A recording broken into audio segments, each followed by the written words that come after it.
Sri Aurobindo society Chennai கிளையின் சார்பாக நடைபெறும் இந்த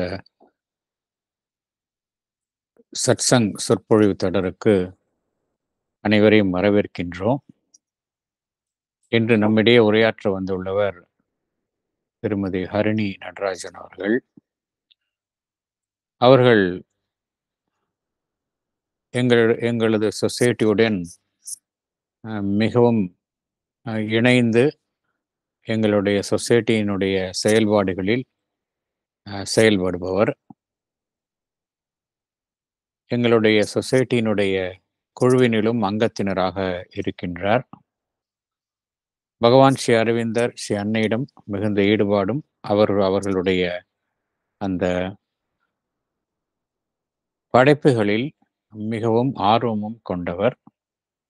அவர் இன்று நம்மிடையே உரையாட இருக்கும் தலைப்பு உணவும் உறக்கமும், அந்த யோக சாதனையில் உணவும் உறக்கமும் எவ்வளவு முக்கியம் என்பது குறித்து உரையாட உள்ளார். இந்த உணவும் உறக்கமும் நம்மை பொறுத்த வரைக்கும் சாதாரண நிகழ்வுகளாக கருதுகின்றோம். ஆனால் இந்த பூரண யோகத்தில் எதுவுமே சாதாரண நிகழ்வே கிடையாது. அந்த பூரண யோகம் என்பது ஒரு நாளைக்கு 24 மணி நேரமும் நாம் அதில் ஈடுபட்டு இருப்பது. அதனால்தான் அது பூரண யோகம். அப்படி இருக்கும் பொழுது உறக்கம் என்பது நம்முடைய ஒரு நாளில் 1/3 நேரத்தை ஆக்கிரமிக்கின்றது. அதே போல உணவும் மிகவும் முக்கியமான ஒரு பங்கை வகிக்கின்றது. இவைகளினுடைய பங்கு என்ன? இவைகளை எவ்வாறு நம்முடைய யோக சாதனையில் ஒரு அங்கமாக நாம் பொருத்திக் கொள்வது? இது குறித்து பகவான் ஸ்ரீ அரவிந்தரும் ஸ்ரீ அன்னையும் நிறைய கருத்துக்களை, அருள்மொழிகளை தெரிவித்துள்ளார்கள். இது குறித்த கருத்துக்களை பகிர்ந்து கொள்ள நம்முடன் பகிர்ந்து கொள்ள திருமதி ஹரிணி நடராஜன் வந்துள்ளார். அவரை அன்புடன் வரவேற்று இந்த உரையை ஆற்றி தருமாறு கேட்டுக்கொள்கின்றோம். Over to you, Harini Natarajan. ஓம் நமோ பகவதே ஸ்ரீ அரவிந்தாய. ஓம் ஆனந்தமயி சைத்தன்யமயி சத்யமயி பரமே.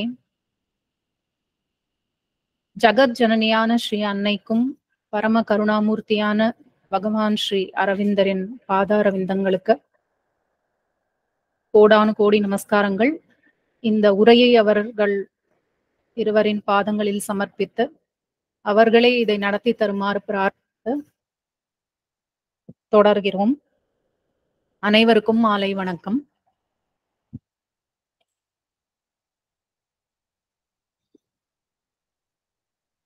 கவியரசர் காளிதாசர் குமார சம்பவம் என்னும் கவிதையில் ஷரீர மாத்தியம் கலு தர்ம சாதனம், அதாவது தர்மத்தை முழுமையாக நிறைவேற்ற உடல் ஒரு சிறந்த சாதனம் என்று கூறுகின்றார். பாடி should be an instrument for fulfillment of dharma அப்படின்னு சொல்றார். பகவான் ஸ்ரீ அரவிந்தரும் பாடிஸ் வேல்யூ, அதாவது யோகத்தில் உடலின் மதிப்பு பற்றி சொல்லும் பொழுது தர்ம சாதனா என்று கூறுகிறார். மனம் மற்றும் வாழ்வை போல உடலும் தெய்வீகத்தின் ஒரு முக்கியமான அங்கம். அதனால அதை அலட்சியம் செய்யக்கூடாது என்று கூறுகின்றார். மனம், வாழ்வு, உடல் இவை அனைத்தும் ஆன்மாவுடன் ஒருமைப்பாடு அடைவதே கடமை என்று கூறுகின்றார். அதாவது duty of the mind, the life, the body is to become and to live what the soul is and knows அப்படின்னு பகவான் ஸ்ரீ அரவிந்தர் சொல்றார். ஸ்ரீ அன்னை உடலை பற்றி சொல்லும் போது the body is a being of habits அப்படின்னு சொல்றாங்க. ஸ்தூல சரீரம் பழக்கங்களால் ஆனது. பல்வேறு உணர்வு நிலைகளான மன, பிராண, ஸ்தூல, அந்த நிலைகள்ல ஸ்தூல உடல் ஒரு உண்மையுள்ள பணியாள், அதாவது it is a body is a docile and faithful servant அப்படின்னு சொல்றாங்க. அதுல உடலுக்கு மிகவும் அற்புதமாக தன்னை சூழ்நிலைகளுக்கு ஏற்ப மாற்றிக்கொள்ளும் திறனும், அடாப்டபிலிட்டி திறனும், மிகுந்த சகிப்புத்தன்மையும், என்டூரன்ஸும் உடம்புக்கு நிறைய, உடலுக்கு நம்ம நினைக்கிறத விட நிறைய இருக்கு அப்படின்னு முதல் சொல்றாங்க. ஒருவர் எண்ணுவதை விட பல மடங்கு வேலை, பணி எதா இருந்தாலும் பிசிக்கலா நம்மளால வந்து அவ்வளவு எக்ஸர்ட் பண்ணி செய்யக்கூடிய அளவுக்கு உடலுக்கு வந்து சக்தி இருக்கு அப்படின்னு முதல் சொல்லியிருக்காங்க. சாதாரண இந்த பண்டைய யோக முறைகள் சிலவற்றில பார்த்தோம்னா வந்து உடலை வந்து அவங்க ஒரு அலட்சியமா அதை ஒரு பெரிய முக்கியத்துவம் கொடுக்காம இருக்கிறத நம்ம பார்க்கலாம். ஆனா அதுக்கு எதிர்மறையா நம்மளோட பூரண யோகத்துல பகவான் ஸ்ரீ அரவிந்தரும் ஸ்ரீ அன்னையும் இந்த ஸ்தூல உடலை வந்து தெய்வீக வாழ்விற்கான தெய்வீக வாழ்வை தயார் செய்யும் பொருட்டு நம்ம அன்றாட வாழ்க்கையில் முக்கியமான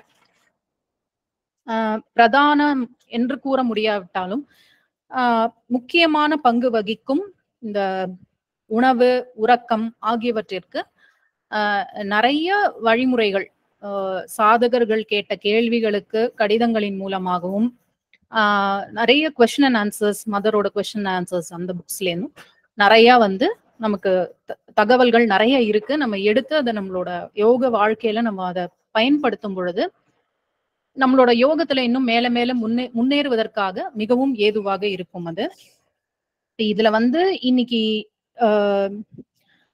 அந்த புக்ஸ் இப்ப நான் சொன்ன புக்ஸ்ல எல்லாமே வந்து முக்கியமா லெட்டர்ஸ் ஆன் யோகா, ஆரோ பப்ளிகேஷன்ஸோட yoga in daily life booklet series அது போட்டு அந்த புக்ஸ் அது. அதுக்கப்புறம் வந்து Shri Aurobindo and the Mother on education, இந்த மாதிரி புத்தகங்கள்ல இருந்து தொகுக்கப்பட்டவைதான். And I'm also heavily borrowing from Dr. Alok Pandey's speeches regarding this. ஓரோமா சேனல்ல அவர் நிறைய அதை பத்தி ஸ்பீச்சஸ் கொடுத்துருக்காரு. ஸோ அதுல இருந்து கேட்டும் சில பாயிண்ட்ஸ் நான் எடுத்து இப்ப நான் உங்களோட ஷேர் பண்ண போறேன். இதுல முக்கியமா என்னன்னா தலைப்பு சார் நீங்க பாருங்க அப்படின்னாங்க. நான் பார்த்த அப்புறம் தான் அதை படிக்க இதுல வந்து ஒரு 40 நிமிஷத்துல 50 நிமிஷத்துல சொல்லக்கூடிய விஷயங்கள் இல்லை. ஒரு 3-4 பகுதிகளாவே சொல்லக்கூடிய ஒரு அந்த மாதிரியான ஒரு தலைப்பு தான் இது. அதனால எந்த அளவுக்கு ஜஸ்டிஸ் பண்ண முடியும்னு தெரியல. முடிஞ்ச வரைக்கும் எவ்வளவு முடியுமோ அவ்வளோ நான் கவர் அப் பண்ணி என்னால முடிஞ்சதை நான் உங்களோட பகிர்ந்துக்கிறேன். முதல்ல இந்த தலைப்பு வந்து யோக வாழ்க்கையில் உணவும் உறக்கமும். ஸோ அதுக்கு ஒரு இன்ட்ரடக்ஷனா சார் சொன்ன மாதிரி இந்த பாடி அது எவ்வளவு முக்கியம் அப்படிங்கறது நம்ம சொன்னோம், இவ்வளவு நேரம் பார்த்தோம். இப்போ அது வந்து இதோட பின்புலம் என்ன, இதோட ஃபவுண்டேஷன் என்ன, எதற்காக இந்த பாடிக்கு முக்கியமா நம்ம நினைக்கிற இந்த உணவையும் உறக்கத்தையும் ஏன் நம்ம வந்து முக்கியமா எடுத்துக்கணும் அப்படிங்கிறதுக்கு வந்து உதார்தா இருக்காரு இல்லையா, அவருக்கும் ஸ்ரீ அன்னைக்கும் நடந்த ஒரு கான்வர்சேஷன், ஒரு உரையாடல், அதை நம்ம பார்க்கலாம். அதுல வந்து உதார்தா சொல்றாரு, one day I asked the mother, I have been doing the yoga for many years, but I am not absolutely certain how to do the yoga of Sri Aurobindo. I read all the books and tried to do the yoga, but I am not certain how far I have progressed. I asked the mother to help me. ஒரு நாள் இவர் கேட்கிறாரு ஸ்ரீ அன்னை கிட்ட, பகவான் ஸ்ரீ அரவிந்தரோட எல்லா புக்ஸையும் படிக்கிறேன், அவர் சொல்ற மாதிரி யோகா அவருடைய யோக பாதையில போகிறதுக்கு நான் முயற்சி பண்ணிட்டு இருக்கேன். ஆனா எந்த அளவுக்கு நான் பண்றேன், எந்த அளவுக்கு நான் முன்னேறி இருக்கேங்கிறது எனக்கு தெரியல. நான் வந்து கரெக்டா ஒழுங்கா அந்த பாதையில தான் போறேனா அப்படிங்கறதும் எனக்கு தெரியல. எனக்கு கொஞ்சம் உதவி பண்ணுங்க மதர் அப்படின்னு கேக்குறாங்க. அதுக்கு மதர் சொல்றாங்க, you are doing it all wrong அப்படிங்கிறாங்க. எல்லாமே நீ தப்பா தான் பண்ணிட்டு இருக்க அப்படிங்கிறாங்க. But what shall I do அப்படின்னு அவர் கேக்குறாரு. அப்ப நான் என்ன பண்ணணும்னு கேக்குறாரு. அதுக்கு மதர் சொல்றாங்க, ஐ will two the yoga for you அப்படின்னு பதில் சொல்றாங்க. உனக்காக நான் அந்த யோகத்தை செய்யறேன் அப்படின்னு சொல்றாங்க. I was thrilled. இவரு ரொம்ப இதுவாயிட்டாரு, உதார்தா த்ரில் ஆயிட்டாரு. அப்ப அவர் சொல்றாரு, what do I have to do, I then asked. அப்ப நான் என்ன பண்ணணும் அப்படின்னு கேக்குறாரு. அதுக்கு மதர் சொல்றாங்க, give yourself over to me and I will do you, she said. எப்படி அப்படின்னு கேக்குறாரு.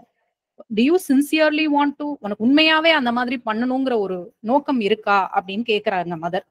எஸ் மதர், சர்டன்லி அப்படின்னு சொல்றாரு. அதுக்கு மதர் ஒரு கேள்வி கேக்குறாங்க, when you get up in the morning, what is the first thing you do? காலையில எழுந்த உடனே நீ முதல்ல என்ன பண்ற அப்படின்னு கேக்குறாங்க. அதுக்கு இவர் பதில் சொல்றாரு, ஐ பிரஷ் மை டீத் அப்படின்னு சொல்றாரு. எல்லாரும் எழுந்தோடனே பல் தேய்க்கிறேன் அப்படின்னு சொல்ற மாதிரி நானும் பல் தேய்க்கிறேன் அப்படின்னு சொல்றாரு. How do you brush your teeth அப்படின்னு கேக்குறாங்க Mother. How, like everybody else does, எல்லாரும் பண்ற மாதிரி தான் நானும் பல் தேய்க்கிறேன் அப்படின்னு சொல்றாரு. அதுக்கு மதர் சொல்றாங்க, then you're doing it unconsciously. Instead, think of me while you are doing it. Think I am doing it. So பல்ல தேய்க்கிறது நீ அன்கான்சியஸா பண்ணிட்டு இருக்க. அந்த வேலையை செய்யும் போது என்னை பத்தி நினைச்சுக்கோ, நான் தான் அதை செய்யறேங்கிறதையும் நினைச்சுக்கோ அப்படின்னு சொல்றாங்க. Or when you're washing your face, think that I am doing it with you. மூஞ்சி கழுவும் போது, இதெல்லாம் ரொம்ப நம்ம சாதாரணமா மெக்கானிக்கலா செய்யக்கூடிய, எவ்வளவு ஒரு பல் தேய்க்கிற விஷயத்துல இருந்து மூஞ்சி கழுவுற விஷயத்துல இருந்து மதுரை எவ்வளவு ஒரு துல்லியமா நமக்கு வந்து ரொம்ப அந்த அடி லெவல் வரைக்கும் இறங்கி நமக்கு சொல்லியிருக்காங்க இது.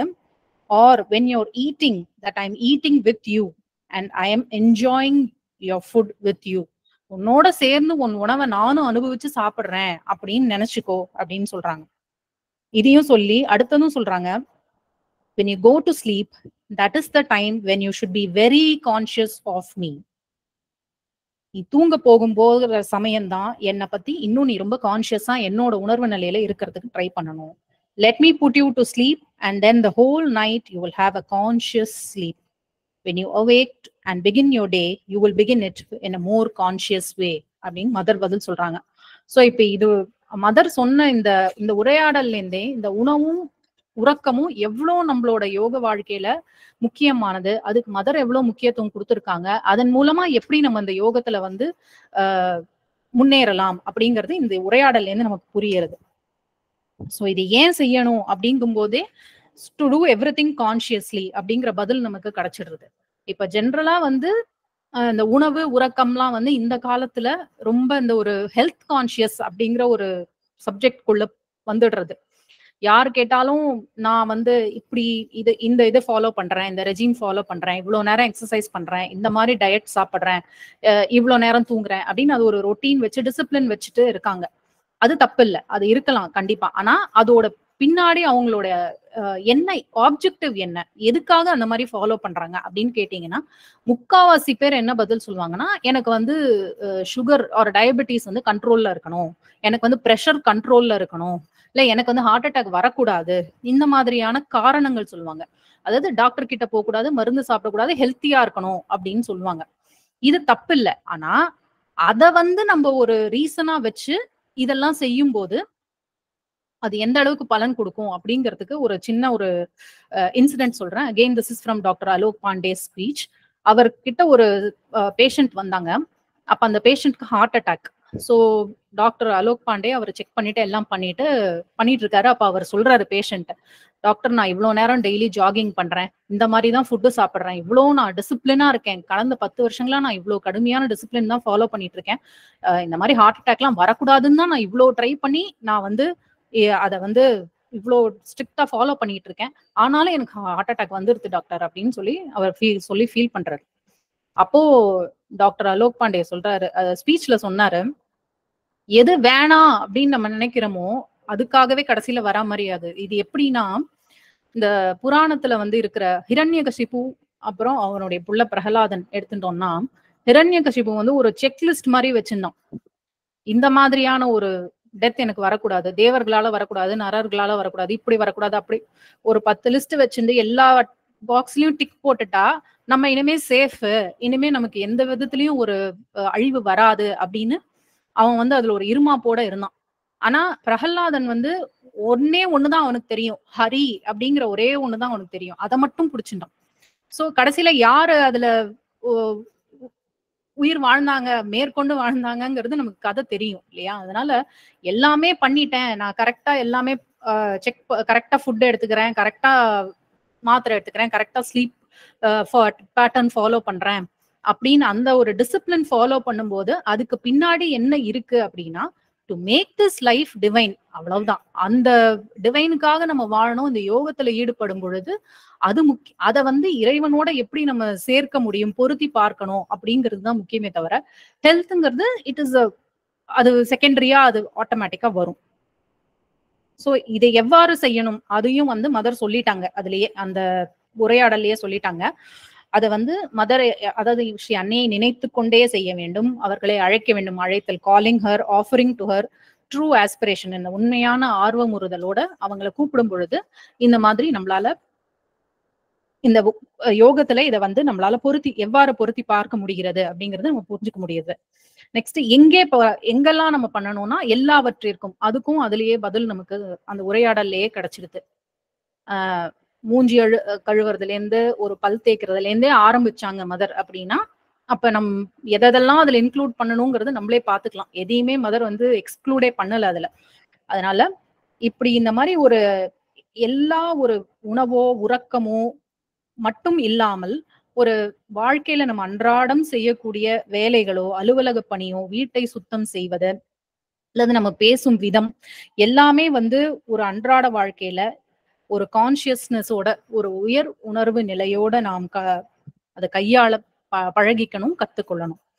சோ உணவையும் உறக்கத்தையும் யோகத்தின் ஒரு அங்கமாக நாம் கொள்ளும் பொழுது ஸ்ரீ அரவிந்தர், ஸ்ரீ அன்னை இருவருமே வலியுறுத்தும் ஒரு விஷயம் என்ன அப்படின்னா மாடரேஷன். எல்லாமே ஒரு மிதமாக இருக்க வேண்டும் அப்படின்னு சொல்றாங்க. இதுதான் வந்து ஸ்ரீ அரவிந்தர் வந்து சையமா அப்படின்னு சொல்றாரு. நிக்ரஹா அப்படின்னா என்ன, சையமா என்ன அப்படின்னா என்ன அப்படின்னு பார்க்கலாம். நிக்ரஹா என்றால் ஐ cannot help desiring but I will not satisfy my desire. ஆசைகள் வந்து கொண்டேதான் இருக்கும், என்னால் தடுக்க முடியாது, ஆனால் அவற்றை நான் பூர்த்தி செய்ய மாட்டேன். இது வந்து ஒரு தவறான வழின்னு சொல்றாங்க. பகவான் ஸ்ரீ அரவிந்தர் சொல்றாரு நிக்ரஹா இல்ல, நம்ம ஃபாலோ பண்ற மெத்தட் வந்து சையமா.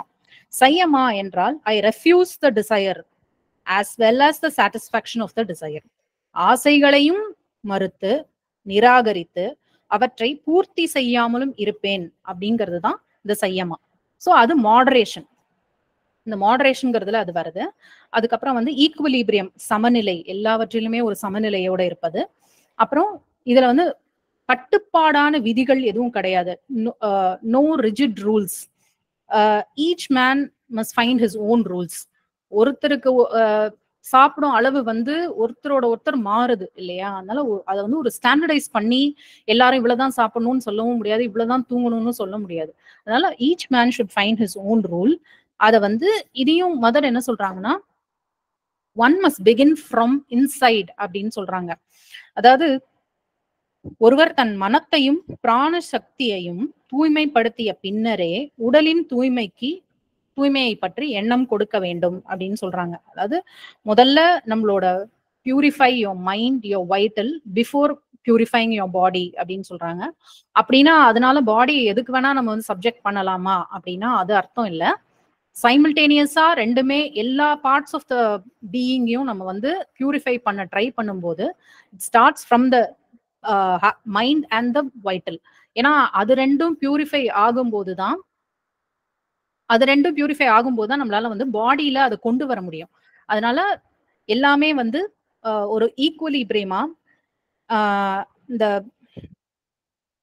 உடலின் ஒரு நிமிஷம் மனமும் பிராணனும் அந்த டிசையர், ஆசை அப்படிங்கிற இன்கான்சியன்ஸ், அந்த அச்சேதனத்தில் இருந்து கொண்டு உடலை தூய்மைப்படுத்த முயன்றால் அது எந்த பிரயோஜனமும் இருக்காது என்று மதர் சொல்றாங்க. இப்போ உணவு அப்படின்னு நம்ம போகும்போது உணவு அப்படிங்கிறது இந்த சமையல் எங்க செய்யறாங்க, யார் செய்யறாங்க அப்படிங்கிற விஷயத்துல இருந்தே ஆரம்பிக்கணும். நம்ம என்ன இன்கிரீடியன்ஸ் சேர்க்கிறோம், என்ன அதுல நியூட்ரிஷனல் வேல்யூ இருக்கு, என்ன கேலரிஸ் இருக்கு அப்படிங்கறதெல்லாம் தாண்டி என்ன மனநிலையில, எந்த உணர்வு நிலையில அது வந்து சமைக்கப்படுகின்றது, எந்த உணர்வு நிலையில அது உட்கொள்ளப்படுகின்றது அப்படிங்கிறதும் ரொம்ப ரொம்ப முக்கியமான விஷயம். It's a total package. தனியா நம்ம வந்து பிரிச்சு சொல்ல முடியாது. இதனாலதான் நம்மளோட முன்னோர்கள் பாத்தீங்கன்னா குளிச்சுட்டு தான் சமைக்கணும் அப்படிங்கிற மாதிரி சில இதெல்லாம் வச்சிருப்பாங்க. அதே மாதிரி கூழானாலும் குளித்து குடி அப்படிங்கறதெல்லாம் நம்ம கேள்விப்பட்டிருக்கோம் இல்லையா?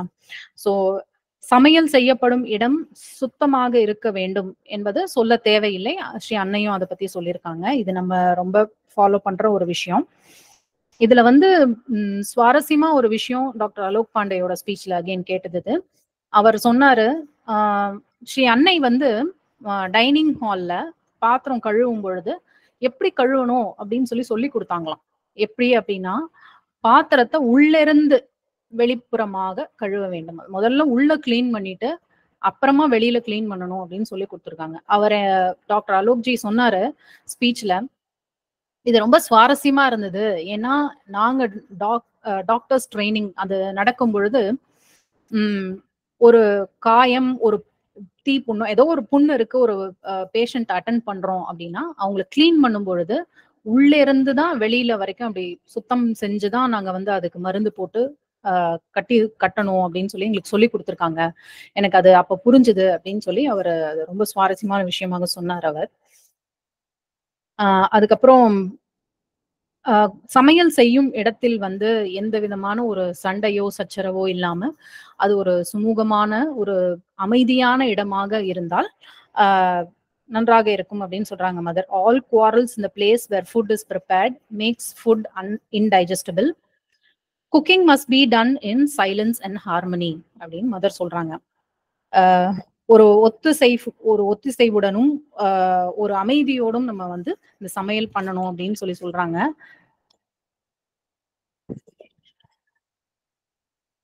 சமையல் செய்வதற்கு முன்னால் யாராக இருந்தாலும் ஒரு சின்ன பிரேயர் பண்ணிட்டு ஆரம்பிக்கலாம். சமையல்னு இல்லை, எந்த வேலையுமே செய்யறதுக்கு முன்னாடி அதை மதர் கிட்ட ஒரு ஆஃபர் பண்ணிட்டு நம்ம ஆரம்பிக்கிற மாதிரி முக்கியமா அந்த சமையல் வந்து செய்யலாம். எப்படி அப்படின்னா, மா, ஐ offer these hands to you, fill them with your consciousness. May it be you who cooks through these hands. May it be you who serves the food through these hands.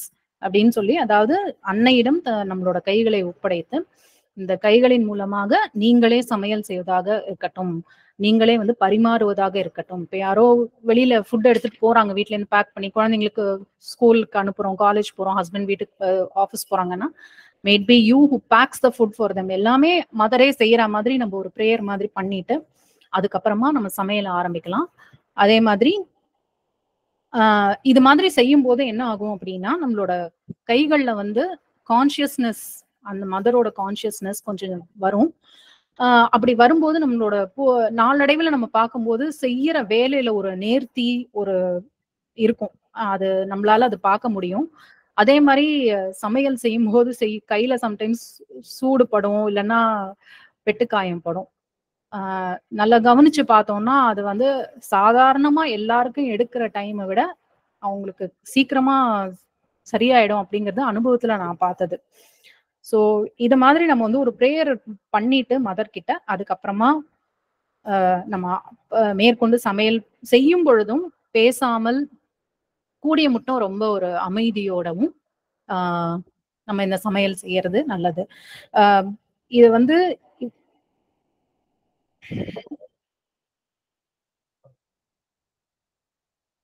இது வந்து நம் கைகளில் அதான் ஸ்ரீ அன்னையின் கான்சியஸ்னஸே வந்து புகுந்து நமக்கு வந்து இந்த வேலையை அவங்க நடத்தி கொடுக்குறாங்க அப்படிங்கிறதுக்கு நம்ம புரிஞ்சுக்க வேண்டிய ஒரு விஷயம். அதுல சமையல் செய்யும் போது கூடியமானவரை பேச்சை தவிர்த்து அன்னையின் நினைவுடன் செய்ய முயற்சிக்கலாம். சமையல் முடிந்த பிறகு முக்கியமாக ஒரு நன்றி என்ற ஒரு பிரார்த்தனையும் செய்ய வேண்டும். அப்புறம் மதர் வந்து ஒரு கமெண்ட் பண்ணியிருக்காங்க, the idea that women should cook for males is against my principles. Are they slaves அப்படின்னு கேக்குறாங்க. ஆண்களும் சமைக்கலாம், அஃப்கோர்ஸ் இப்போ இந்த காலகட்டத்துல அது எல்லாரும் பண்றாங்க அப்படிங்கிறது தெரிஞ்ச விஷயம்தான். இது நடைமுறையில் தான் இருக்கின்றது. ஸோ அதுக்கப்புறம் அடுத்தது உணவை உண்பதற்கு முன்னால் அதை இறைவனுக்கு அர்ப்பணிப்பது. இதுவும் நம்மளோட முன்னோர்கள் ரொம்ப காலம் தொட்டு நம்ம செய்து வரும் ஒரு வழக்கம் தான் இது. உணவை இறைவனுக்கு படைக்கும் போது அது பிரசாதம் ஆகிறது. இத பத்தி பகவான் ஸ்ரீ அரவிந்தர் சொல்லும் போது, Prasad is a spiritual gift, a way of transmitting the divine force. It is considered a sacred thing அப்படின்னு சொல்றாரு.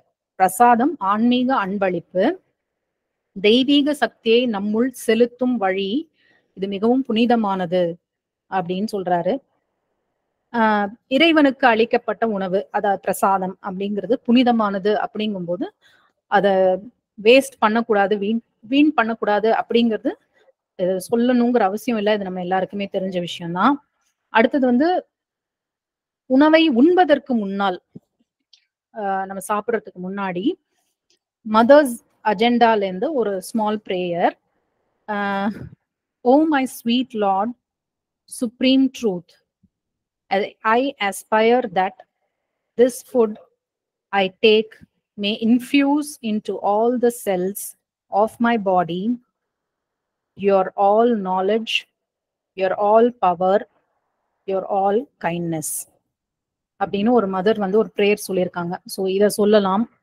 இதுக்கு மேல வந்து நம்மளே சேர்த்துக்கலாம்.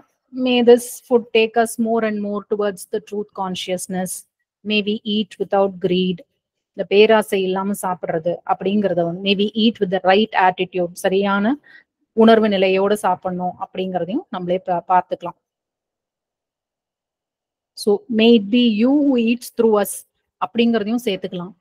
ஸோ இறைவன் நமக்குள்ள இருக்கும் இறைவனுக்கு அதை அர்ப்பணிச்சு அவனே உண்பதாகவும் நினைத்து கொண்டு அந்த ஒரு பிரார்த்தனையை பண்ணிட்டு அப்புறமா நம்ம உணவை சாப்பிடலாம்.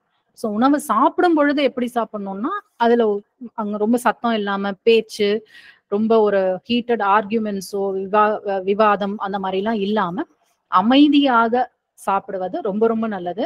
அதுக்குன்னு ஒரு ஸ்பெசிபிக் டைம் வச்சு, டைம் எடுத்து பொறுமையா நிதானமா மெதுவா சாப்பிடணும். இந்த டைம் கண்டிப்பா எல்லாருக்கும் கிடைக்கும், எல்லாராலையும் வந்து இல்ல நான் பிஸி அப்படின்லாம் சொல்ல முடியாது, எல்லாருக்கும் அதுக்கு டைம் கிடைக்கும் அப்படின்னு சொல்லி மதர் சொல்லியிருக்காங்க. ஸோ இது வந்து உணவு உடலை சீராக பராமரிக்க எவ்வளவு தேவையோ அவ்வளவு எடுத்துக்கொள்ள வேண்டும். கூடினால் பிராண சக்திகளின் ஆசைகளுக்கு ஈடுபட்டு இடம் கொடுக்கிறோம் என்று ஆகிறது.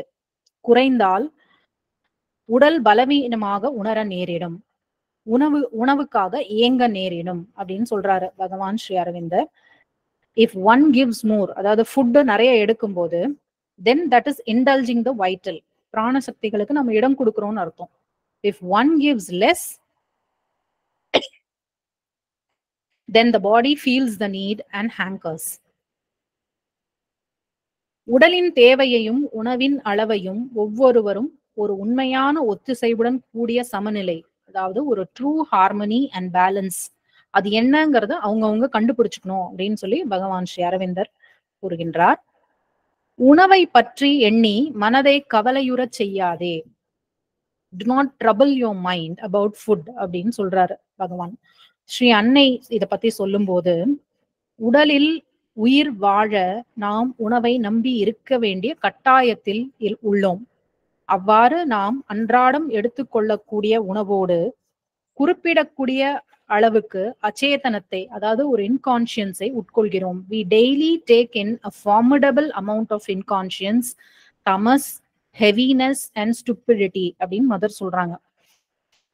தொடர்ந்து முயற்சி செய்து சரியான உணர்வு நிலையோடு உணவை உட்கொள்ளும் போதுதான் இந்த இன்கான்சியஸ், தமஸ் போன்றவற்றிலிருந்து ஏற்படும் அன்கான்சியஸ்னஸ், அதாவது ஒரு உணர்வு நிலையில் நம்ம கீழே இறங்குறோம் இல்லையா, அதிலிருந்து தப்பலாம் என்று ஸ்ரீ அன்னை கூறுகின்றார்.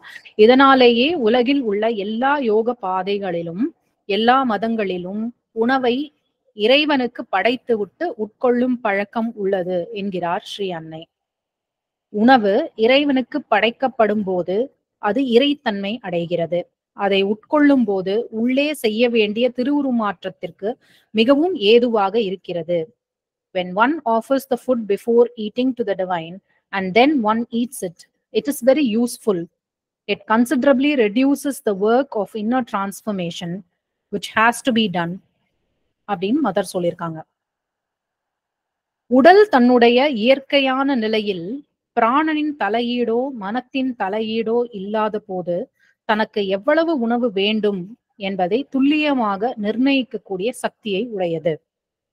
பெரும்பாலும் பிராணனின் பேராசைகளுக்கு உட்பட்டு உடலின் நிர்ணயம் உதாசீனப்படுத்துவதாலேயே நோய்கள் உடலுக்குள் புகுவதற்கான காரணமாக ஆகிவிடுகின்றது என்று ஸ்ரீ அன்னை கூறுகின்றார். இப்போ அதாவது நம்மளோட உடம்புக்கு கரெக்டா தெரியும், ஆனா அது நம்மளோட பிராண சக்தியையோ மனத்தையோ நம்ம வந்து தலையிட விட்டோம் அப்படின்னு சொன்னா அந்த உடலோட நிர்ணயம் வந்து உதாசீனப்படுத்தப்படும் பொழுது நோய்கள் வருவதற்கான சாத்தியக்கூறுகள் அதிகமாக இருக்கு அப்படின்னு மதர் சொல்றாங்க. இப்ப இந்த பேராசை அப்படிங்கிறது வந்து மனிதர்களுக்கே உரியது அப்படிங்கிற அந்த ஒரு விஷயம் நமக்கு அத வந்து stories told by the mother part 1 புஸ்தகத்துல தி கிரீடி கோட் அப்படிங்கிற ஒரு கதையில மதர் வந்து ரொம்ப அழகா சொல்லியிருக்காங்க.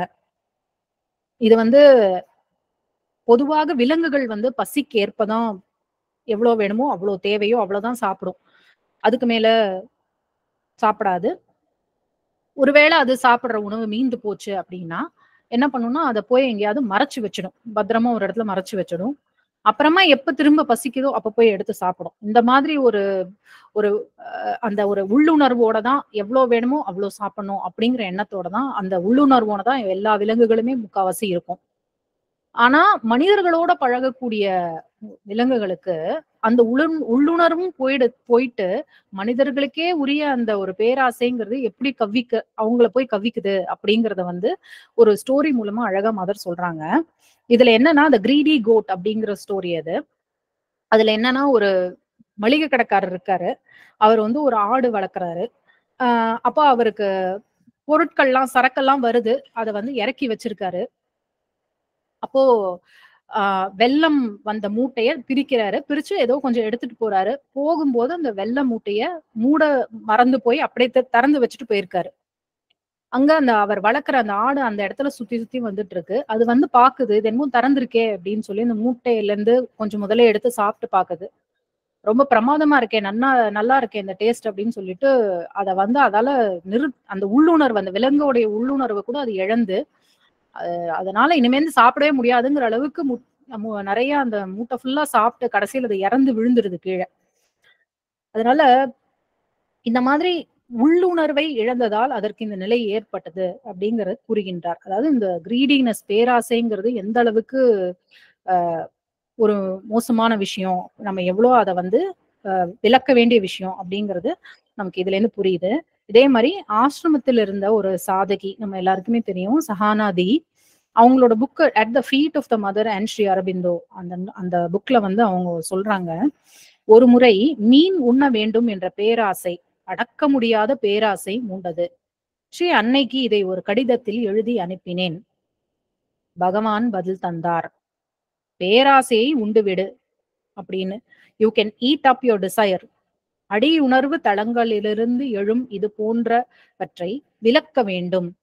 It is simply an old samskara rising from the subconscient அப்படின்னு பகவான் பதில் சொல்லியிருக்காரு. These things have never to be indulged, they rise in order to be dismissed. அவை மேலே எழுவதே விலக்கப்படுவதற்காகத்தான் அப்படின்னு பகவான் ஸ்ரீ அரவிந்தர் ரொம்ப அழகா பதில் சொல்லியிருக்காரு இதுக்கு. இதுல முக்கியமா நம்ம அடுத்த விஷயம் என்ன அவங்க சொல்றாங்க அப்படின்னா, சஹானாதி, எனக்கு இந்த மாதிரி ஒரு எண்ணம், ஒரு பேராசை மூண்டது அப்படிங்கறத நான் ஸ்ரீ அன்னைக்கும் பகவான் ஸ்ரீ அரவிந்தருக்கும் அந்த கடிதத்துல தெரிவிச்ச உடனேயே என்னை விட்டு அந்த பேராசை அப்படிங்கிற எண்ணமே போயிடுச்சு. அந்த இடத்துல வந்து ஒரு பூரணமான ஒரு மகிழ்ச்சியும் ஒரு அமைதியும் வந்து எனக்கு, ஒரு திருப்தியும் எனக்கு வந்து வந்தது, அதை நான் வந்து உணர்ந்தேன் அப்படின்னு சொல்லி சஹானாதி சொல்லியிருக்காங்க. சோ இப்ப இந்த வந்து அடுத்தது உணவின் மீது உள்ள பற்றுதல். இத வந்து 2 வழிகள்ல நம்மளால வந்து களைய முடியும். ஒண்ணு, ஃபர்ஸ்ட் பற்றை அறுத்தல், டிட்டாச்மெண்ட். எப்படின்னா, உயிர் வாழ்வதற்கு உணவு தேவை, ஆனா பிராணனுடைய ஆசைகளை திருப்திப்படுத்துவதற்கு அல்ல அப்படிங்கிறத நம்ம புரிஞ்சுக்கணும். அது முதல் வழி. 2வது, எந்த உணவு வழங்கப்பட்டாலும், எதுவாக இருந்தாலும், ஒருத்தர் வந்து அது நல்லா இருக்கு, நல்லா இல்ல, யார் வேணா எது வேணா சொல்லலாம். ஆனா நம்ம அதை எப்படி, எந்த நோக்கத்துல எந்த கண்ணோட்டத்துல பார்க்கணும் அப்படின்னா, எந்த உணவு வழங்கப்பட்டாலும் அது எந்த விருப்பு வெறுப்பு மறுப்பு எதுவுமே சொல்லாமல் உணவில் உள்ள ரசமான ஆனந்தத்தை அனுபவிக்க கற்றுக்கொள்ள வேண்டும். ஃபைண்ட் த ஈக்குவல் ரசா அப்படின்னு பகவான் ஸ்ரீ அரவிந்தர் கூறுகின்றார். இது பற்றி ஸ்ரீ அன்னை சொல்லும்போது நமக்கு ஒரு சமயம் இந்த மாதிரி எண்ணங்கள் வரும். எப்படி உண்ண வேண்டும், எப்படி உண்ணக்கூடாது, எதை உண்ண வேண்டும், எதை உண்ணக்கூடாது, what should be taken, what should not be taken, how it should be taken, how it should not be taken அப்படின்ற எண்ணங்கள் நமக்கு வரலாம் நிறைய. இந்த மாதிரி எண்ணங்களுக்கு இடம் கொடுக்காமல் நாம் என்று ஒரு நாள் நம்ம வந்து ஒரு நாளைக்கு இது போன்ற எண்ணங்கள் என் முன்னேற்றத்திற்கு எவ்வளவு தடையாக இருக்கின்றன, இவை எனக்கு வேண்டாம் என்று உள்முகமாக எண்ணத் தொடங்குகின்றோமோ அப்போதிலிருந்து நாம் அடுத்த உயர் உணர்வு நிலையை நோக்கி செல்ல தொடங்குகின்றோம் அப்படின்னு மதர் சொல்றாங்க. உணவின் மீதுள்ள பற்றுதலும் மெதுவாக குறைய தொடங்கும் அப்படின்னு மதர் சொல்றாங்க இந்த இடத்துல. அடுத்தது விரதம், ஃபாஸ்டிங். இதுவும் நம்மளோட வாழ்க்கை முறையில ரொம்ப இரண்டரை கலந்த விஷயம். காலம் தொட்டு இரண்டரை கலந்த விஷயம் இது. பகவான் ஸ்ரீ அரவிந்தர் இதை பத்தி சொல்லும் போது முழுமையாக உணவு உட்கொள்ளாமல் இருப்பது தவறு அப்படின்னு சொல்றாரு. சிறிதளவேனும் உண்ண வேண்டும் அப்படின்னு சொல்றாரு. இதுக்கு வந்து பகவான் ஸ்ரீ அரவிந்தர் கீதாவை கோட் பண்றாரு. Remember what the Gita says. Yoga is not for one who eats in excess, nor for one who abstains from eating altogether அப்படின்னு சொல்றாரு. இப்போ உறக்கம் அப்படிங்கிற பகுதிக்கு போலாம். இதுல வந்து முழுமையான புத்துணர்வு கொடுக்கக்கூடிய ஒரு இரவு உறக்கத்தை பெறுவதற்கு ஸ்ரீ அன்னை சில வழிமுறைகளை கூறுகின்றார். For an effective rest during sleep. முதல்ல இரவு உணவு வந்து மாடரேட்டா இருக்கணும், அதாவது மிதமான உணவு உட்கொள்ள வேண்டும். இது வந்து ஒரு அமைதியான உறக்கத்திற்கு மிகவும் ஏதுவாக இருக்கும். அடுத்தது உறங்கும் முன் பால் அல்லது பழச்சாறு அல்லது ஒரு சூப் ஏதாவது சாப்பிடலாம், அருந்தலாம் அப்படின்னு மதர் சொல்றாங்க. அதுக்கப்புறம் வந்து குவைட்டன் த மைண்ட். உறங்க செல்லும் முன் மனதை முடிந்த வரைக்கும் அமைதிப்படுத்த வேண்டும் அப்படின்னு சொல்றாங்க. அடுத்தது meditate or concentrate for a few minutes. உறங்க செல்லும் முன் சில நிமிடங்கள் தியானம் செய்யலாம், ஒருமுனைப்படலாம் அப்படின்னு சொல்றாங்க. கண்டிப்பாக செய்யக்கூடாதவை அப்படின்னா என்ன, எதெல்லாம் அப்படின்னு பாத்தீங்கன்னா, இந்த தொலைக்காட்சியில் வரும் பொழுதுபோக்கு அம்சங்களாக இருக்கக்கூடியவை, அப்புறம் இந்த லைவ்லி டிபேட்ஸ், இந்த டூ மச் ஆஃப் டாக்கிங் இருக்கிற மாதிரி இந்த விவாதம், அதெல்லாம் வந்து தேவையில்லை, அதெல்லாம் தவிர்க்கப்பட வேண்டிய ஒரு விஷயம் அப்படின்னு சொல்றாங்க. இந்த மாதிரி ஒரு அதிகமான உணவு, லைட் ஃபுட் எடுக்கணும்னு சொன்னாங்க இல்லையா, மாடரேட் ஃபுட்டு. இப்ப நம்ம வந்து அதிகமான உணவோ இல்ல தொலைக்காட்சி கேளிக்கைகள்ல ரொம்ப ஈடுபடும் போது என்ன ஆகும் அப்படின்னா, உறக்கம் வந்து எல்லாமே வந்து ஒரு ஒரு அமைதியற்றதாகவும் ரொம்ப ஹெவி, ஒரு மாதிரி கனமானதாகவும் ஒரு மந்தமான ஒரு நிலையையும் நமக்கு கொண்டு சேர்க்கும். அதுக்கப்புறம் விழுத்தி எழும்பொழுது நம்மளால வந்து ஒரு மீண்டும் அந்த ஒரு சோர்வே இருக்கும். தூங்கி எழுந்த ஒரு புத்துணர்ச்சியே இல்லாம இருக்கிற மாதிரியான ஒரு சூழ்நிலைக்கு இந்த மாதிரி விஷயங்கள் நம்மள வந்து கொண்டு சேர்த்துரும். அதனால ஒருவேளை இந்த மாதிரி விஷயங்களை நம்ம ஈடுபட்டிருந்தோம் அப்படின்னா கண்டிப்பாக நம்ம வந்து நம்மளோட மனதை அமைதிப்படுத்தி ஓரளவுக்கு நம்ம ஒருமுனைப்பட்டு ஒரு உயர் உணர்வு நிலையில் ஒருமுனைப்பட்டு அப்புறமா உறங்க செல்வது மிகவும் நல்லது. எத்தனை மணி நேர உறக்கம் நல்லது அப்படின்னு மதர் கிட்ட கேட்டாங்க. அப்போ மதர் சொல்றாங்க, தூங்கும் நேரம் எவ்வளவு மணி நேரம் தூங்குகின்றோம் என்பதை விட தூக்கத்தின் தன்மை, அதாவது குவான்டிட்டி ஆஃப் ஸ்லீப் விட குவாலிட்டி ஆஃப் ஸ்லீப் முக்கியம் அப்படின்னு மதர் பதில் சொல்லியிருக்காங்க. ஸோ ஜென்ரலா நம்மளோட முன்னோர்கள் சொல்ற மாதிரிதான் மதரும் சொல்லியிருக்காங்க. அதாவது சூரிய அஸ்தமனத்திற்கு பின் ஒருவித அமைதி பூமியின் மீது இறங்குகிறது. இந்த அமைதி உறக்கத்திற்கு உதவி செய்கிறது. சூரிய உதயத்தின் போது ஒரு வீரியமுள்ள சக்தி பூமியின் மீது இறங்குகின்றது. இந்த சக்தி நாம் அன்றாட வாழ்வில் செயல்பட உதவி புரிகிறது. தாமதமாக உறங்கி தாமதமாக எழும் பொழுது இந்த இயற்கை சக்திகளுக்கு எதிராக நாம் செயல்படுகிறோம். இது விவேகம் உள்ள விஷயம் அல்ல அப்படின்னு மதர் சொல்லியிருக்காங்க. Not a wise thing to do அப்படின்னு சொல்றாங்க மதர். சோ தூங்கும் முன் அதாவது நம்ம தூங்குறதுக்கு போகிறதுக்கு முன்னாடி ஓய்வு எடுத்துக்கொள்ள வேண்டும் அப்படின்னு மதர் சொல்றாங்க.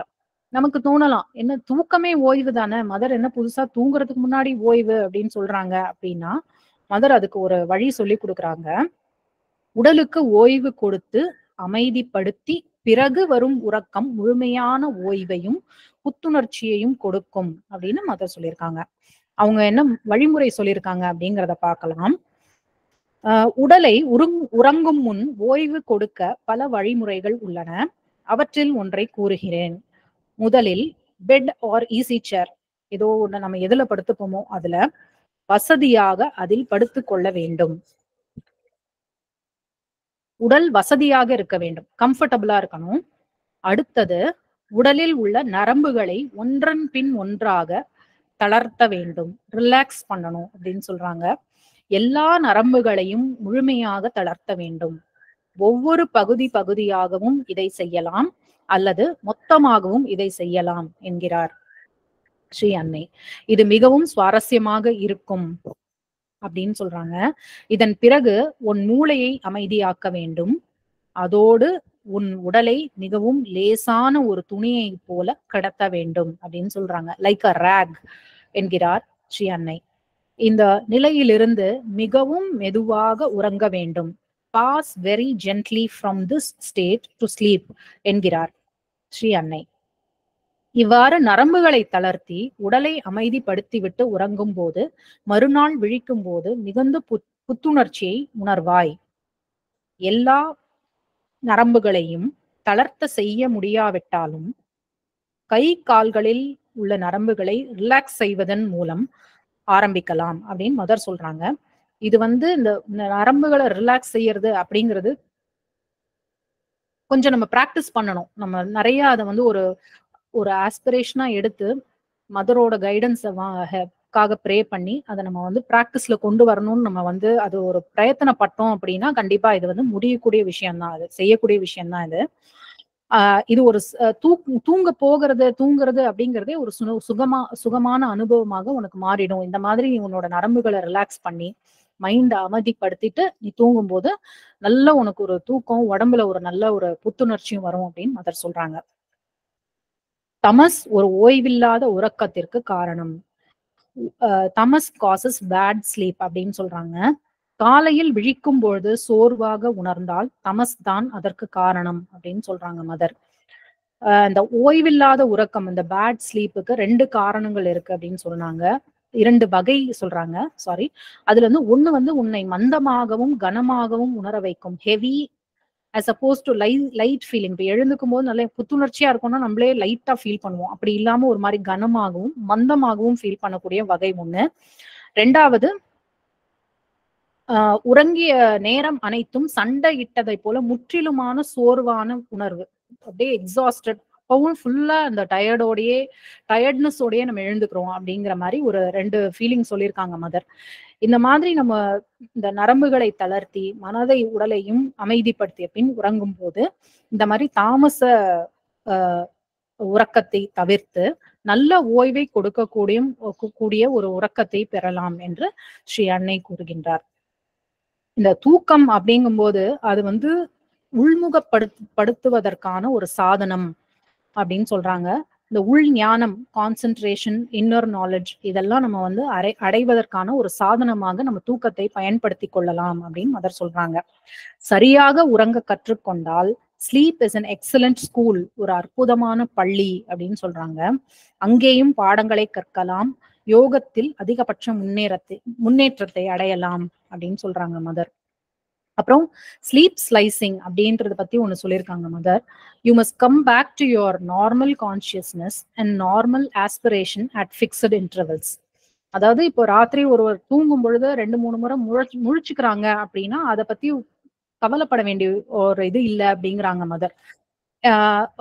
ஒரு ஃபிக்ஸட் இன்டர்வல்ஸ்ல நம்மளால முழிச்சுக்க முடியுது அப்படின்னா நம்மளால அந்த ஒரு நார்மல் கான்சியஸ்னஸுக்கு வர முடியுது அப்படின்னு அர்த்தம். இந்த நிலையான இடைவெளிகளில் விழுத்து கொள்வது நல்லது. இதை பழக்கமாக்கி கொள்ளலாம். அதாவது come back at the call of the consciousness. உயர் உணர்வு நிலையின் அழைப்பு வரும்பொழுது முழித்துக் கொள்வது. இது போல ஒரு நேரத்தை முடிவு செய்து இப்போது முழித்துக் கொள்ள வேண்டும் என்று வைத்துக்கொண்டு, காலையில இவ்வளவு நேரத்துக்கு நான் 4 மணிக்கு எழுந்துக்கணும், 5 மணிக்கு எழுந்துக்கணும் அப்படின்னு நம்ம ஒரு டைம் ஃபிக்ஸ் பண்ணோம் அப்படின்னு சொன்னா அதை நம்ம வைத்துக்கொண்டு அந்த மாதிரி ஒரு ஃபிக்ஸ் பண்ணி வச்சுட்டு நாம் ஒருமுனைப்பட்டால், அதுல கான்சென்ட்ரேட் பண்ணோம் அப்படின்னு சொன்னா கண்டிப்பா நம்மளால முழிச்சுக்க முடியும். ஆனா இதுக்கு வந்து நம்ம ஒரு அலார்ம் கிளாக் கண்டிப்பா யூஸ் பண்ணக்கூடாது அப்படின்னு மதர் சொல்லியிருக்காங்க. அதே மாதிரி ஸ்ரீ அன்னை அவர்களுடைய மகனுக்கு எழுதிய கடிதம் நம்ம எல்லாருக்கும் படிச்சிருப்போம், தெரிஞ்சிருக்கோம். அதுல வந்து தன்னோட உறக்கத்தை பற்றி குறிப்பிட்டுள்ளார். அது எப்படி அவங்க சொல்றாங்க அப்படின்னா, நான் உறங்கும் போது பொதுவாக அனைவரும் உறங்கியவுடன் அச்சேதனத்திற்கு செல்வது போல, அதாவது ஃபாலிங் இன்டு இன்கான்ஷியன்ஸ், அது மாதிரி நான் எனக்கு நடக்கிறது இல்ல. என் உடலுக்கு தேவையான ஓய்வை கொடுக்கிறேன். 2 அல்லது 3 மணி நேரங்கள் முழுமையாக அசைவற்ற, அதாவது கம்ப்ளீட் இம்மொபிலிட்டி, அதுல அந்த ஒரு ஸ்டேட்ல என்னோட உடல் இருக்கும். ஆனால் என் உணர்வு நிலை முழுமையாக விழித்திருக்கும் அப்படின்னு சொல்றாங்க. என் முழு இருப்பும், ஃபுல் பீயிங்கும் வந்து, அதாவது இந்த மன, பிராண, சைத்திய, ஸ்தூல நிலைகள் எல்லாமே வந்து ஆழ்ந்த அமைதியிலும் முற்றிலும் அசைவற்ற நிலையிலும் ஆழ்ந்து இருக்கும். ஆனால் உண்மையில் இந்த 24 மணி நேரமும் உணர்வோடு, அதாவது கான்சியஸ்னஸோட, அதோட உண்மையான சென்ஸ்ல, அந்த வார்த்தையோட உண்மையான சென்ஸ்ல நான் இருக்கேன் அப்படின்னு மதர் சொல்றாங்க. ஸோ இப்போ தூங்க போகிறதுக்கு முன்னாடி ஒரு சின்ன பிரேயர், இதுவும் நம்ம எல்லாம் படிச்சிருப்போம். பகவான் ஸ்ரீ அரவிந்தர் வந்து சம்பக்லால் அவர்களின் கோரிக்கையின் பேரில் உறங்கும் முன் சொல்லக்கூடிய ஒரு பிரார்த்தனையை கொடுத்திருக்கிறார். In the night as in the day, be always with me. In sleep as in waking, let me feel in me always the reality of your presence. Let it sustain and make me to grow in me truth, consciousness, and bliss constantly and at all times.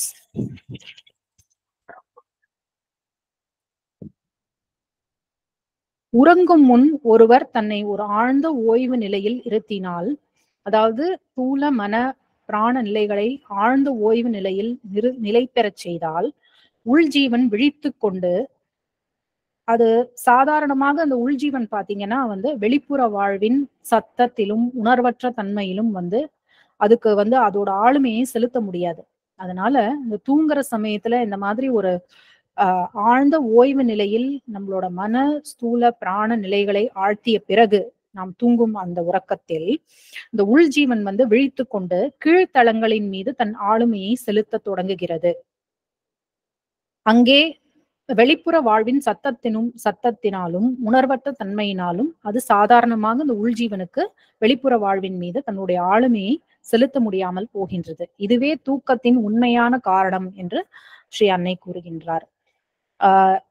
Dreams, கனவுகள், அது ரொம்பவே ஒரு பெரிய பெரிய தலைப்பு. இது as such பார்த்தாலே நான் சொன்ன முதல்லயே நான் குறிப்பிட்டது போல உணவு, உறக்கம் அப்படிங்கிறதே ரொம்ப பெரிய தலைப்பு.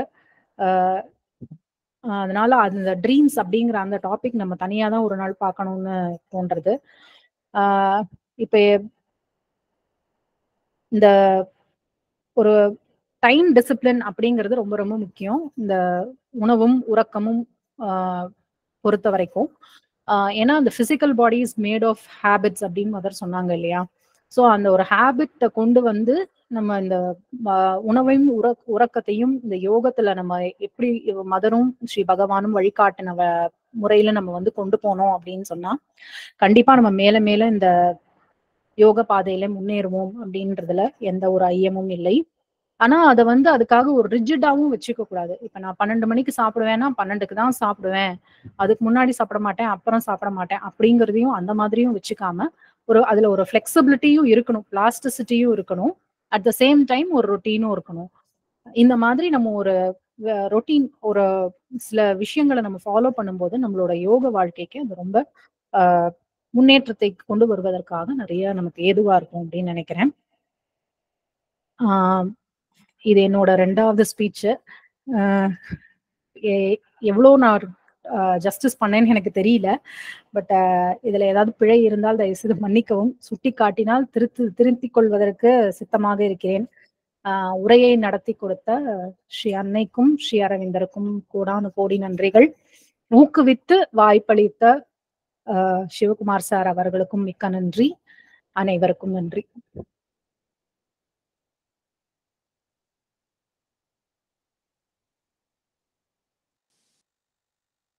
அன்பர்களுக்கு ஏதாவது பகிர்ந்து கொள்ள விரும்பினால் பகிர்ந்து கொள்ளலாம்.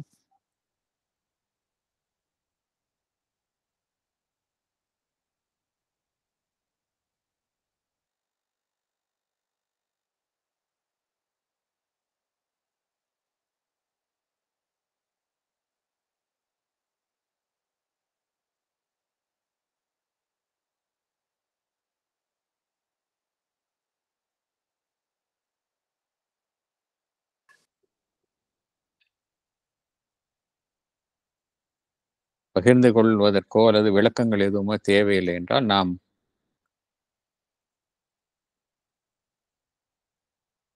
இந்த நிகழ்வினுடைய இறுதி பகுதிக்கு செல்லலாம். S S sir, MKR sir. Yes, இந்த டாபிக் பேசுறதுக்கு ஈஸியான டாபிக் இல்லை. நமக்கெல்லாம் தோன்றுகிறது உணவை பத்தி நமக்கெல்லாம் தெரியுமே, புறத்தியார் சொல்லி என்ன கேட்கறது அப்படின்னு. அதே போல் உறக்கத்தை பத்தி நினைக்கிறோம். ஆனால் எந்த விஷயத்தையும் அல்பம் என்றோ யோகத்திற்கும் அதுக்கும் ஒரு பிணைப்பு இல்லை என்றோ அன்னையும் ஸ்ரீ பகவான் அரவிந்தரும் நினைக்கவில்லை.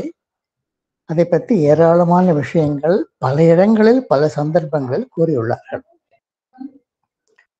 அதிலெல்லாம் முனைந்து திரட்டி நமக்கெல்லாம் ஒரு அற்புதமான ஒரு கோர்வையாக ஒரு சம்மரைஸ்ட் இன்ஸ்ட்ரக்ஷன்ஸ் போல கொடுத்தது ஒரு பெரிய சாதனை. அதுக்கு நமது ஹரணி அவர்களுக்கு நாம் பாராட்டுவது தகும். ஆசிரமத்தில் டியூமன் என்பவர் ஒருவர் வந்து சேர்ந்தார் 1927. அவர் சுனிலால் தேசாய் என்கிற பெயருடன் வந்தார். அவருக்கு இங்கே டியூமன் என்ற ஒரு பெயர் அளிக்கப்பட்டது, ஒளி. அவரை மதர் டைனிங் ரூமில் பணி செய்வதற்காக அமர்த்தினார். 1930 அமர்ந்தார். 60 வருஷங்கள் அங்கே பணி செய்தார். அவர் அடிக்கடி அன்னையிடம் கூறுவார். அன்னையிடம் ஏன் இவர்கள் எல்லோருமே டிவன் டைனிங் ஹாலுக்கு வருபவர்கள் hankering after food, why this big fuss about eating, why are we breaking our heads due to vital desires, mental ideas? I do not follow all this, mother. I am unable to understand. But now I am quiet. These feelings have passed away. என்று ஒரு அடிக்கடி தொடர்பு கொண்டு மதர்களுக்கு எழுதும் கடிதங்களில் 1934 இதை கூறினார். இப்போது mother சொன்னார், if you want to do your work with a clear mind and discrimination, you must never get upset. Whatever happens, this is very important என்று கூறினார். அதேபோல் எல்லா சந்தர்ப்பங்களிலும்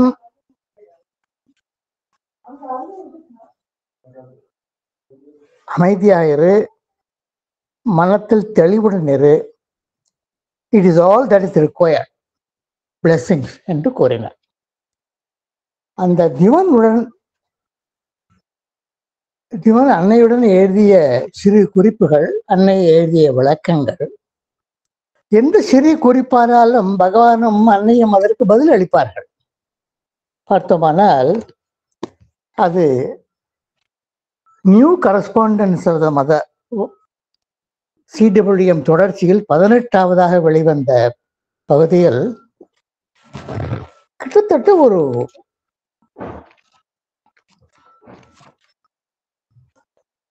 160-170 பக்கங்களுக்கு அந்த விவரங்கள் கிடைக்கின்றன. அவரை ஒரு தரம் அவரை சுற்றி இருப்பவர்கள் ஒத்த பாகல அவன் பைத்தியக்காரன் என்று சொன்னார்களாம். மதர், எனக்கு ஒரு புது நிக்நேம் கிடைச்சது என்று அவர் அன்னையிடம் கூறிய பொழுது, do not pay any attention to the stupidity of people என்று கூறினார். ஸோ நமது ஹரணி அவர்கள் அளித்த குறிப்புகளுடன் இந்த தியுமன் எழுதிய விவரங்களையும் அந்த வால்யூம் 18 படித்தால் நமக்கு மேலும் மொழி கிடைக்கும் என்பது நிச்சயம். Thank you very much.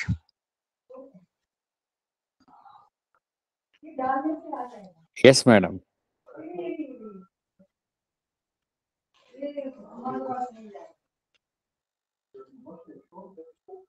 உங்க மைக் மியூட்ல இருக்கு, அன்மியூட் பண்ணு.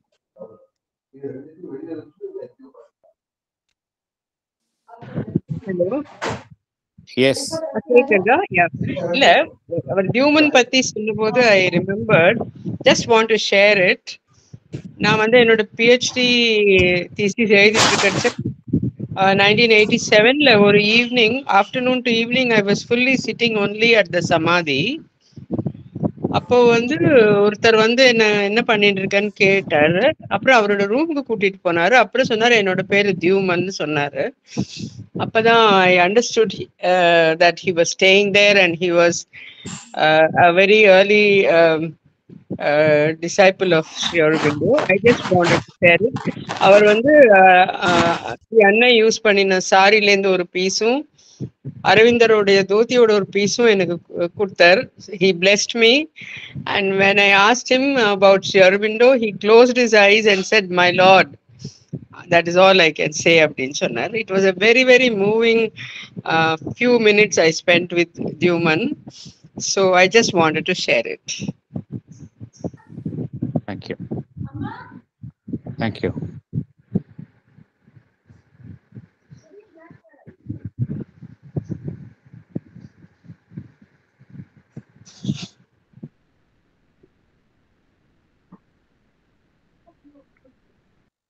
ரொம்ப, அதாவது இந்த ஃபுட் அண்ட் ஸ்லீப், உணவும் உறக்கமும் வந்து எல்லாருமே பார்த்தோம் அப்படின்னா வெகு சாதாரணமாக நம்ம எடுத்துக்கொள்கின்றோம். ஆனால் அதற்கு வந்து இந்த பூரண யோகத்தில் அவ்வளவு முக்கியத்துவம் இருக்கின்றது என்பதை ரொம்ப அழகாக ஹரிணி அவர்கள் நமக்கெல்லாம் விளக்கினார்கள். நிறைய தகவல்களை நம்முடன் பகிர்ந்து கொண்டார்கள். எப்படி உடல் வந்து ஒரு உன்னதமான சாதனத்திற்கு ஈடுபடும் கருவியாக இருக்கின்றது. அது எப்படி எல்லா நிலைகளிலும் தன்னை மாற்றிக்கொள்ளும் சக்தியை பெற்றுள்ளது, தாங்கும் திறனை பெற்றுள்ளது. அதே போல ஒவ்வொரு செயலிலும் எவ்வாறு அந்த ரிமெம்பரிங் த மதர், இதை நாம் எவ்வாறு செய்வது, பகவானினுடைய அந்த கூற்றுக்களான அந்த நிக்ரஹா அண்ட் சயமா, நிக்ரஹா மாத்திரம் இல்லை, சயமா தான் முக்கியம் அப்படிங்கிறத நம்ம பார்த்தோம். எல்லாத்துக்கும் மேலே நமக்கு வந்து எப்பொழுதுமே அந்த சமநிலை வேண்டும். ஃபுட்டில் வந்து ஈக்குவாலிட்டி வேணும். இதில் வந்து நம்ம பாடிஸ் பியூரிஃபிகேஷன் மாத்திரம் முக்கியத்துவம் கிடையாது. நம்முடைய மனம், பிராணமயம், இவைகளினுடைய தூய்மையும் முக்கியம். அதே போல இன்னொரு கருத்தையும் பகிர்ந்து கொண்டார்கள். என்ன என்றால், இந்த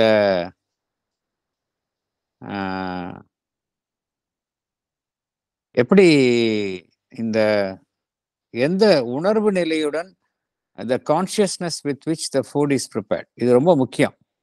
இதுக்கு எவ்வளவு பேர் முக்கியத்துவம் தராங்கிறது தெரியல.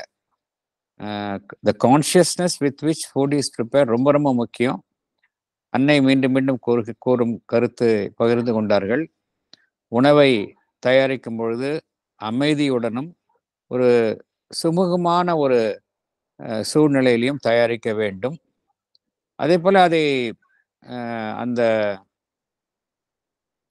அந்த இறைவனுக்கு ஒரு கான்செக்ரேட் பண்ணி செய்யணும். கான்செக்ரேட்டட் குக்கிங்காக இருக்கணும். அன்னையை நினைத்து கொண்டே இந்த உணவை சமைக்க வேண்டும். அவ்வாறு சமைக்கும் உணவை வந்து எவ்வாறு உண்ண வேண்டும் என்றால், அதை ஒரு இறைவனின் பிரசாதமாக கருதி உண்ண வேண்டும். இதுல இன்னொரு கருத்தையும் பகிர்ந்து கொண்டார்கள். நமக்கு வந்து ஒரு பேலன்ஸ் வேணும், சமநிலை வேணும். உடலுக்கு என்ன தேவைப்படுகின்றதோ அதற்கும் அந்த குவான்டிட்டி ஆஃப் ஃபுட், இது ரெண்டுக்கும் ஒரு சமநிலை வேண்டும் என்பதையும் பகிர்ந்து கொண்டார்கள். அப்புறம் இந்த தாமச நிலையை உண்டாக்கும் உணவுகள், அதை நம்ம தவிர்க்க வேண்டும். ஏனென்றால் அது வந்து நமக்கு unconsciousness, it makes us more unconscious. இதை தவிர்க்க வேண்டும். அந்த உணவை நம்ம வந்து இறைவனுக்கு சமர்ப்பிக்கும் போது அந்த உணவும் வந்து அந்த consciousness it acquires a consciousness. இதுல வந்து முக்கியமாக வந்து நம்மளுடைய பிராணமய கோரிக்கைகளுக்கு இணங்காமல் உடலுக்கு என்ன தேவையோ அதை மாத்திரம்தான் நாம் செய்யணும். இதுல வந்து நமக்கு அந்த இன்ஸ்டிங்க்ட், பாடி என்று உணவு, உடலுக்கே என்கின்ற ஒரு உள்ளுணர்வு இருக்கின்றது. அந்த இன்ஸ்டிங்க்ட் அதற்கு செவிமடுத்தால் நாம் எவ்வளவு உணவை உண்ண வேண்டுமோ அவ்வளவே நாம் எடுத்துக்கொள்வோம்.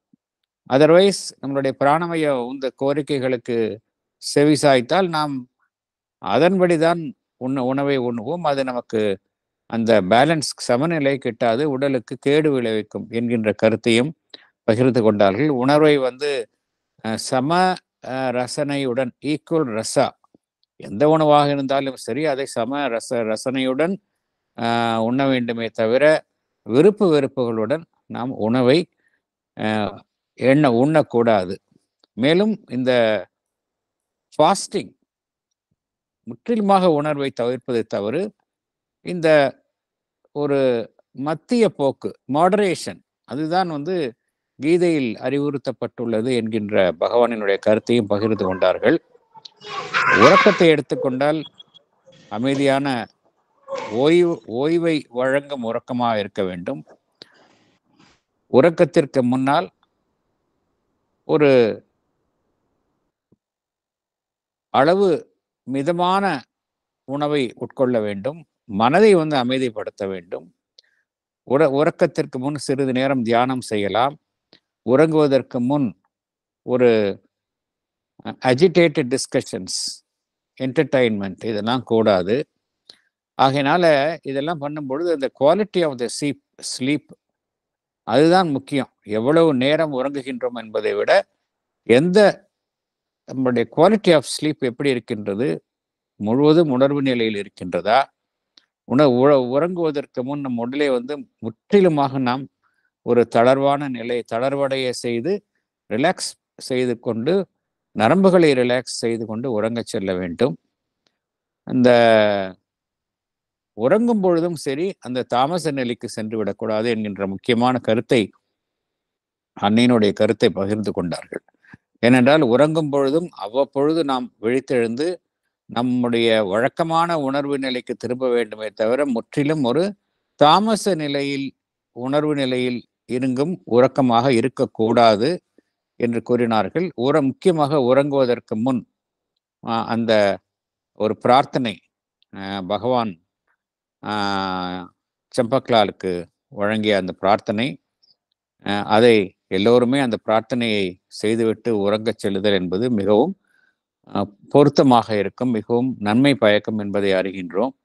இத்தகைய அற்புதமான கருத்துக்களை நம்முடன் பகிர்ந்து கொண்டார்கள் ஹரிணி நடராஜன் அவர்கள். அவர்களுக்கு கூடியுள்ள அன்னை அன்பர்கள் சார்பாகவும் நம்முடைய அந்த ஸ்ரீ அரவிந்த சொசைட்டி சென்னை கிளையின் சார்பாகவும் நன்றியையும் வணக்கத்தையும் அவர்களுக்கு தெரிவித்துக் கொள்கின்றோம். மீண்டும் மீண்டும் நம்முடன் சத்சங்கத்தில் கலந்து கொண்டு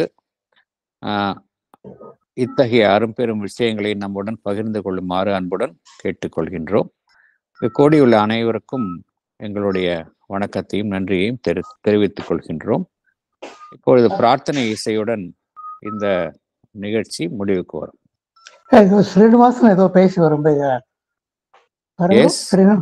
ஸ்ரீனிவாசன் ஒரு அற்புதமான லெக்சர் கேட்டோம். ரெண்டு பாயிண்ட்ஸ் மனசுக்கு தோணித்து. மதர் அங்கே வெஜிடபிள் தர்ஷன்னு பண்ணுவா. வெஜிடபிள் எல்லாம் ஹார்வெஸ்ட் பண்ணிட்டு குக்கிங் பண்ணுறதுக்கு முன்னாடி வெஜிடபிள் தர்ஷன் வந்து கீழே இறங்கி அத்தனை வெஜிடபிளையும் மதர் கண்ணால் பார்ப்பாளாம். பார்த்துட்டு so that it goes towards the welfare of the sadhaks அது பண்ணுவா. அது ஒன்று. இன்னொன்று, டைனிங் ஹால் என்ட்ரன்ஸில் never take more than what you can eat, never eat more than what you can டைஜஸ்ட்னு எழுதிருக்கு. இந்த 2 விஷயம் சொல்ல ஆர்வப்பட்டேன். Thank you very much, sir. Thank you very much.